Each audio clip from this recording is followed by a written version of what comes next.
Okay, we're going to do the shoulder exam now. Things I'm concerned about, obviously clearing the head, the neck. Always clear the neck, no matter what. And then I'm thinking of, depending on their age, I'm thinking of impingement. But impingement, along with this guy Ben Kibler, who came up with the concept, orthopedic surgeon out of Kentucky, that most impingement people don't need surgery. So it's a mechanical problem.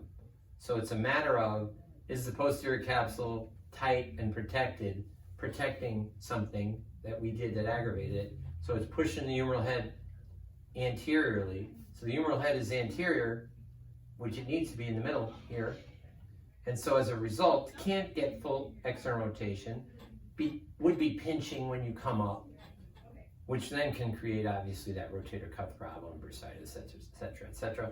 But most orthopedists want to do the subacromial decompression, shave a third of the chromium off, clean it out so that now they can cheat, they can get their room, they have their room and all will be well. I would rather just get them better when I'm here. And that requires a lot of stretching the posterior capsule and then strengthening back there. But anyway, so I'm concerned about that, especially if they're young, baseball, overhead athlete. Concerned about if there's a rotator cuff tear. But I feel very confident in most cases that's not confusing. I can usually tell if there's a tear. Just because they have a tear does not mean they need surgery. You know, when we're in our 60s, 65% of us have rotator cuff tears with no symptoms in an MRI. When we're in our 70s, it goes to 70%.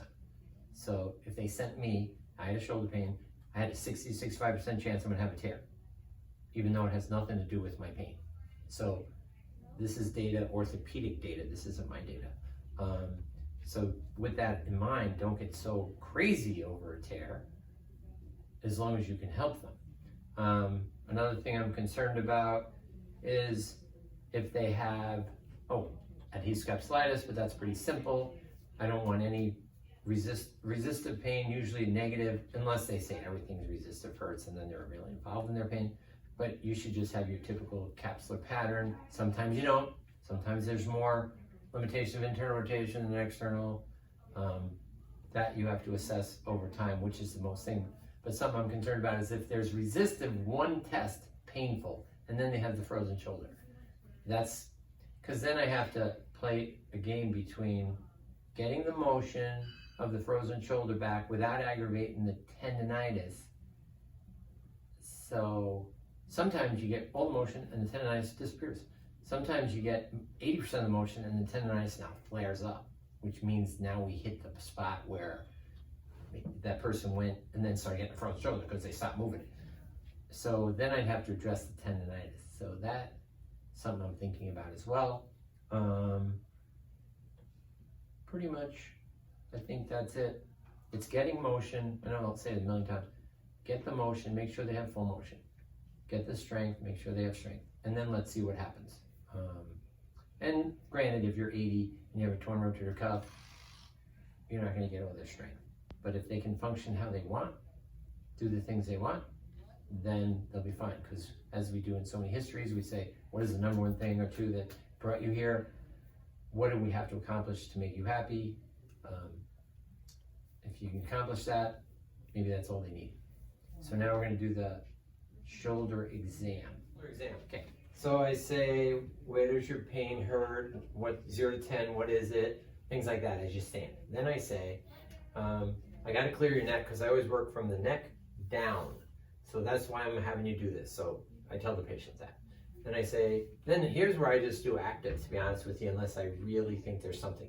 So I'll say, could you please turn your head to the right as far as you go? Actually, I don't. I do this. Okay, turn to the left. Then I'll say, any discomfort in your shoulder, arm, any of those pain you know? No. Right ear to right shoulder. Any of that bring pain in that you know? No. Left. Does that bring pain that you know? No. Look up towards the ceiling. Does that bring pain that you know? And chin to chest. Does that bring pain that you know? No. So we cleared the neck. Now I'm saying, okay, could it be the shoulder? Let's see you bring your arms up overhead however you wish. Okay. Now, I'm going to do the left one first, so I'm going to go, you can keep that up there. It's just easy to see. Oh, okay, sorry. Yeah, so I have both arms up, but then I go, relax. Relax. No, you can keep your head straight. There you go. Okay, so now I'm putting over pressure towards the back because I want to feel it. He's pretty loose there, pretty impressive. Okay, then this one I'm going to do the same exact and go see if there's tightness or limitation. So I mean, if there's a limitation of 5 degrees, 10 degrees, that concerns me, even if it's 5 or 10 degrees. Like I want to know why this doesn't like this. So someone might go, well, that hurts or that's tight. That concerns me. So, and just for the hell of it, this is slightly higher than this in his case. Okay, now bring your both arms up again. Okay, now I want you to slowly let them down the way you brought them up and tell me if you have any discomfort. So now I'm looking for painful arc or pain up here as they go, then it goes away, or no pain, then it goes away, because I want to know where their pain pattern is. Okay, then I come right over here and I just relax and I block the upper part of the arm, and I just take this into external rotation. Any discomfort, and I'm pulling. Wouldn't you say? Yeah. So I'm not going, oh, how's that? No, I'm pulling because I want to feel it, and I want them to tell me, does that hurt? Relax. And he's maybe 80, 85. He's not 90. Okay. Then I take his arm back. I don't know if you want to turn again. Yeah. And then I'm blocking. So I'm trying to bring this more into neutral. And then I'm bringing his wrist hand away from the body, so an internal rotation, like real internal rotation, to see if that hurts. Now, if I thought that was tight, just like the other side, I would go to the other side and check it. If I thought it gave me the information I needed, I wouldn't. So I don't always check that. But if this thing was like this, like me, I'm like here. Well, then I go to the other side. And then if it's the same, I go, okay, that's legit, no big deal. Okay, then I'm gonna do, don't let me pull out. Subscap, you're going to pull in and rest. Now I'm going to push here, not here, right? Don't let me push in. Now I am aware if he starts pushing me this way, because then he says, ow, and I think it's infra. And then I do this, and that's ow. Now I think it's 2. But in reality, when I was doing this, he was trying to push me, and I was not paying attention here. So you really have to make sure it's all coming from here when you do that. Yeah, then I'll go here, don't let me push down. Good, relax. Then I'll go here, don't let me push down. Good. And I always keep my elbow on my ASIS, because say there's a Hercules, they can't beat me. And if I'm here doing this, I'd be like at 90, because they won't be able to beat me. So just in case you have a big guy who thinks he's like Igor or something. Now in general, then I go like this. I grab the scapula and then I pull them across to see if that could be, you know, compressing the AC joint. Even though the AC joint could be end range of every single joint could be painful. So that's, doesn't only have to be this. Yeah, end range can nail that as well. So be wary of that. If I was concerned about a little confusion, well, I might do flexion as well. Don't let me push down. Your range of motion, you don't really know if it's legit when you're standing. You got, your back can go into it, everything can go into it.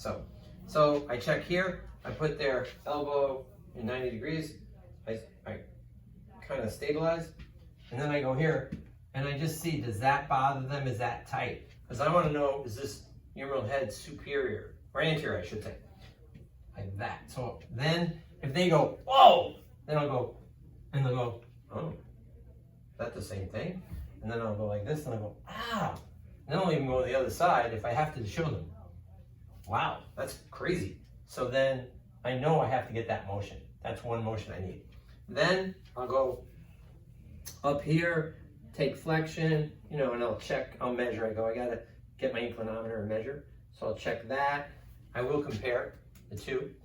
Then I say, this is your sleep motion. And I'll say to them, I actually do everything through the opposite side so they buy into it, because I'm like, see where that elbow is? It goes way over here and no pain. And then I'll say, typically, if it's a certain problem, I'll come here and they'll go, ow. So they feel the pain already. I go, well, it's supposed to be over there, like this one. So then they'll go, oh, try. and they'll go, ow, ow. Well, then we know, why can't they sleep? To me, I go, when I get this, you'll sleep. I'll tell them that the first day. So then we'll do that. Then I'll come here, go this way, and then I'll do this. So this one I don't think is taken serious. So I'm going parallel to floor, and I'm blocking the humeral head, and then I bring this down. I feel tension, he or she feels pain. I'm going like 5 seconds, relax, or 3 seconds, relax. Over time, I could treat this like 10, 15 minutes, and I'll get it down to here. Of course, if someone doesn't keep doing that, then we lose it. But anyway, I want to see how this is. Then I'll go to the other side, compare. Because shoulders, for some reason, Cyrix calls them the emotional joint. And so it's interesting now that I think about it.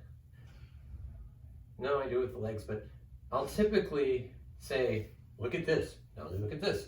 Look at this. I'll compare both sides very aggressively to show the patient. Look at this. Look at this. You know, because I want them to see that, oh, why is that like that and that like that? So that they're starting to put it together like, I need to get this motion.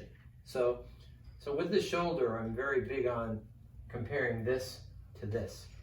It's just something I think is important.